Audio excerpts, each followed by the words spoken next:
ડીમામાં પૂનમના મેળામાં ભાવિ ભક્તોનું ઘોડાપુર ઉમટ્યું. 1 લાખથી વધુ ભક્તોએ ઠાકરના મંદિરમાં શીશ ઝુકાવી ધન્યતા અનુભવી.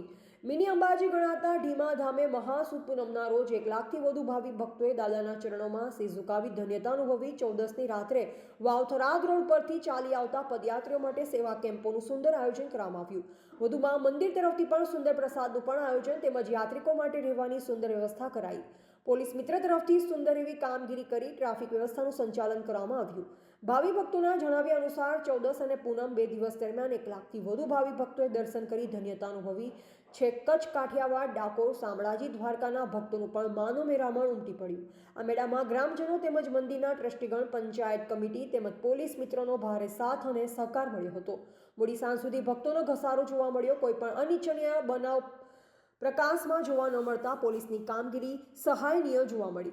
માવસરી વાવ પોલીસની કામગીરી જોઈ ભક્તો પણ ખુશખુશાલ જોવા મળ્યા. પૂનમના મેળાને લઈ મંદિરના ટ્રસ્ટમાં લાખોની આવક જોવા મળતા દાદાના સેવકો પણ ખુશ જોવા મળ્યા હતા. મોડી સાંજે સુખ અને શાંતિપૂર્ણ માહોલમાં મેળો સંપન્ન થયો. સતત 2 દિવસ સુધી ખડે પગે ઊભા રહી સેવા આપી રહેલા વાવ પીએસઆઈ, દરજી સાહેબ, પોલીસ સ્ટાફ અને જીઆરડી સ્ટાફ મિત્રોએ દાદાના શિખર ઉપર ધ્વજા ચડાવી ધન્યતા અનુભવી હતી. રિપોર્ટર રાજપૂત ગોવિંદસિંહ, વાવ-થરાદ, ઢીમા.